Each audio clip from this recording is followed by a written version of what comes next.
자, 경제 얘기도 조금 해야 되는데, 한국의 경제 성장률이 2.6%까지 거의 2배 가까이 지금 예상치를 올려서 지금 상향이 되고 있는데, 아직 6월도 안 끝났습니다.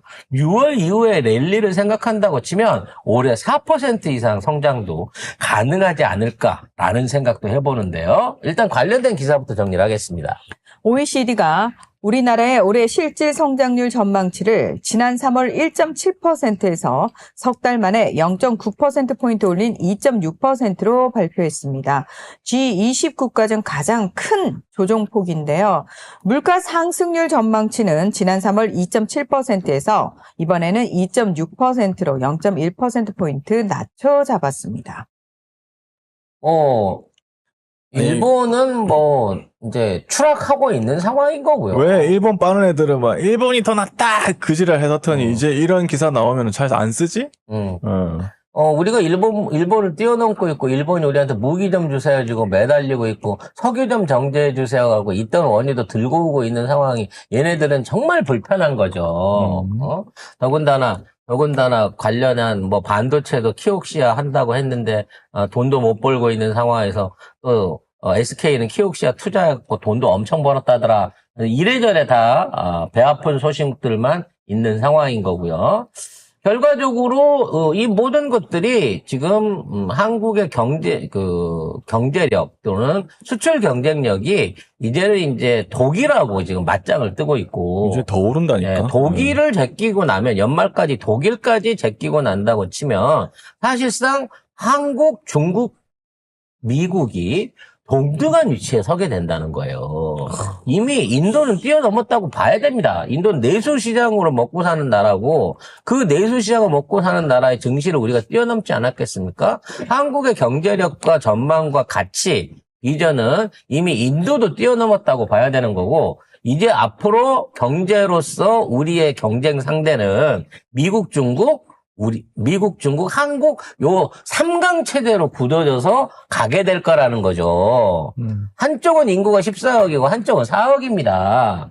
우리는 10배에서 30배 가까이 적은 인구를 갖고 걔네들이랑 맞다이를 뜨고 있는 거예요. 도대체 우리 경제에 엄청난 잠재력, 그리고 앞으로의 전망에 대해서 우린 진짜 큰 기대를 가져야 됩니다. 오늘 뭐 주식이 시장이 나쁜 거는 외국인들이 지금 막 주식들을 갖다가 일제히 풀어대면서 일종의 투매에 가까운 물량들을 던지면서 이와 관련돼서 주식시장을 흔들고 있어요. 그 이유 중에 하나가 나는 젠슨왕의 방안이 앞으로 미칠 영향, 거기에 따라 저가 매수 바닥을 만들기 위한 일종의 작전적인 선제 투매라고 보고 있습니다. 젠슨왕 오늘 고기 구워 먹으면 또 오를 텐데. 오늘 삼겹살 구이 하러 갈 거고요.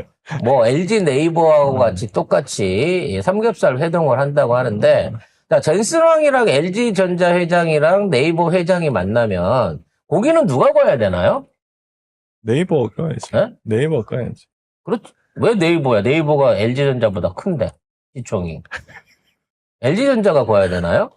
네이버요. 쏘는 거는 이혜진이 쏜다는데? 네이버가? 돈은 먼저 이혜진이 낼 수도 있지. 고기 안 구우려고. 고기 안 꿀라고. 이것들. 하지만 삼겹살은 누가 뒤집을 거냐? 난 이 부분이 제일 지난번에는 이제 제일 어린 우리 그 정 회장이 알아서 스스로 막내라고 일을 좀 했는데, 이번에는 어떻게 할지. 누가 굽나 진짜? 네. 왜냐면 저 나이도 그렇고 다 비슷비슷하니까요. 아니 고기를 사는 게 젠슨왕이 사야지. 굽는 거는 이혜진이 원래 굽고. 또 한국 인심이 손님이잖아. 손님한테 돈 내긴 안 하잖아. 그치. 네. 그렇다고 막내가 쏘나? 대신에 삼겹살 값을 그냥 시원하게 베팅으로 한번 보여주면 되는 겁니다. 근데 이번 행보가 이상한 게요. 예전 같으면 이제 메모리 반도체 뭐 요런 거 한정하고 AI 뭐 요런 거 얘기할 텐데 이번에 와서는 뭐 로보틱스부터 시작해가지고 에너지 사업에다가 게임 사업하는 또 택진이 형까지 만난대요. 그래서 이 양반이 중국한테 한번 뒤통수를 맞더니 이게 돈 되는 일이라고 하면 이것저것 안 가리고 다 하려고 하는구나. 그냥 단순하게 AI 개발해갖고, GPU, CPU만 만들어갖고 안 될 것 같으니까, 요거 응용 사업을 하는 쪽으로 파트너들을 지금 막 찾아다니고 있구나. 그리고 그걸 갖다가 한국에서 원스톱 쇼핑을 하려고 하고 있구나. 라는 의도가 보이는 거예요. SK하고는 뭐 하나요? 응? 에너지 하나? SK. SK가 이제 저기를 갖고 있으니까, 메모리 반도체 공급을 하고 있으니까, 일단 SK는 그거하고 관련된 걸 할 거고요. LG는 로보틱스 기술, 그리고 반도체 장비 기술 안에서 지금 신흥 강자로 떠오르고 있는 거고, 이미 뭐 테슬라하고도 어느 정도 또 사업적 호감을 갖고 있는 상황인 거죠. LG 제일 유망하다고 봐지고요. 네이버는 인공지능을 응용한 그 차세대 피지컬 AI의 소프트웨어 부분을 뭔가 같이 하자고 나서지 않을까 싶은 생각도 있어요. 두산 베어스는 아무래도 아마 두산 에너빌리티를 상정한 시구까지 한다고. 그러니까 두산 에너빌리티의 뭐 차세대 원자력 관련된 그 에너지 관련된 인프라들 내지는 그 사업 협조를 위해서 시구까지 던져주는 게 아닌가 싶고요. 이 택진이 형까지 만나가지고 리니지까지 앞으로 리니지 전용 GPU나 게임칩까지도 개발하는 건 아닌가. 그럼 뭐 PC방도 간다 그러더라고요. 네, PC방도 간다. 그게 결국은 게임 산업을 보겠다는 거거든요. 페이커도 만나고. 그래서 신기하네. 아마 이런 쪽까지, 소프트웨어 쪽까지도 뭔가 생각을 하고 온 것 같아요. 그러면 이제 이렇게 만나고 나면 어떻게 하겠냐고. 투자 계획이나 협업 계획들을 막 발표를 할 거 아닙니까? 그냥 만나지. 그냥 고기 구우려고 만나는 거 아니에요? 그럼 얘는 이 양반들 하루 인건비가 얼만데 그러니까. 이런 사람들이 노출돼 갖고 이 사람은 마이더스의 손이잖아. 그냥 만나기만 하면 그 기업 주가들이 막 뛰어오르는 마이더스의 손인데 이 사람들이 한국의 이 다양한 기업들을 만나 갖고 앞으로 3일 동안 체류할 거 8일까지 예정 체류를 하는데 일이 안 풀리면 더 있는다고도 했거든요. 이번 기회에 대통령도 한번 만나셔가지고 아니면 또 친한 앞으로 신임 총리가 될 우리 또 강훈식 그 예비 총리도 만나가지고 강훈식 총리는 총리가 아니지. 비서실장은 캐나다 갔습니다. 그때까지 올 때까지 기다려야지. 핵잠수함 네. 때문에. 그 문제 해결하고 오게 되면 또 깔끔하게 또 총리도 만나고 힘도 좀 실어주고 하면서 이래저래 한국에다가 돈보따리를 이번에 확 풀어놓고 가는. 네. 요런 태도를 한번, 기대를 좀 해봅니다. 그러면 제가 보기에 5일부터 8일 사이에, 이분이 만나는 사람, 이분이 던지는 사업 계획, 투자 규모에 따라갖고 주가들이 출렁출렁 할 거고요. 그 주가들 따라가지고, 아마 많은 외국 자본들도 마구 따라붙지 않을까라는 생각도 해보게 됩니다. 자, 그런 와중에 24년 만에 우리나라가 명목 성장률 10%를 돌파할 가능성이 높다라고 얘기를 하고 있습니다. 먼저 설명을 드리자면 명목 성장률은 우리 성장률, 그러니까 경제 성장률 플러스 물가 상승률을 합친 겁니다. 그러니까 원래는 빼거든요. 그래야 순수한 성장률이 나오니까 경제가 성장해도 물가가 오르면 그만큼 경제 안에서 마이너스 요소가 되는데 이거를 같이 합쳐가지고 명목 성장률을 뽑거든요. 요게 10%가 넘는다는 얘기는 물가가 5% 오른다고 치면 경제 성장률도 5% 이상 된다는 얘기예요. 아마 지금 워낙 수출이 잘 되고 있고 환율이 높기 때문에 무역 수지나 경제 수지 차원에서 손해가 날 일은 거의 없을 겁니다. 올해는. 그렇다고 치면 제가 보기에 6% 이상 성장에 4% 미만의 물가 상승률을 감안해서 10% 이상 성장을 하지 않을까라고 평가가 받게 될 것 같은데요. 관련된 전망 기사 한번 보겠습니다.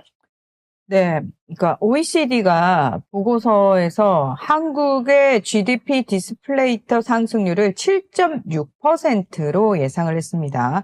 그래서 OECD가 전망한 성장률 2.6% 더하기 GDP 디스플레이터를 합치게 되면은 명목 성장률이 10.4% 수준이라고 이야기할 수 있는데요. 이렇게 되면은 2002년 이후 24년 만에 명목 성장률 10%대를 넘기게 되는 겁니다. 요 데이터의 베이스는 지난 4월 달까지의 우리나라 경제 지표를 기준으로 갖고 뽑은 겁니다. 보수적으로 보면 3월 달이라고 봐야 되겠죠. 그러니까 유가 제일 높고 물가 한참 상승 높은 상황의 거가 1년 동안 유지된다는 차원에서 요걸 본 건데, 우리가 실질적인 물가 성장률을 지금 3%에서 2.9% 선으로 잡고 있는 상황이기 때문에 그만큼 경제 성장률 쪽으로 이게 넘어가 갖고 올라갈 거거든요. 뭐 환율도 지금 1,540원을 돌파하고 있는 상황이긴 한데, 환율 때문에 나라 망한다고 하지만 나라가 안 망하는 이유가 그 환율 상황에서 우리가 무역 흑자를 엄청나게 쌓아가고 있기 때문입니다. 따라서 지금 있는 거는 적금이에요, 사실은. 환차익으로도 벌고 그와 관련해서 수출 증대로도 벌고 우리 기업들의 수출 마진율이 예전에 3%도 안 되던 시절이 있었어, 평균이.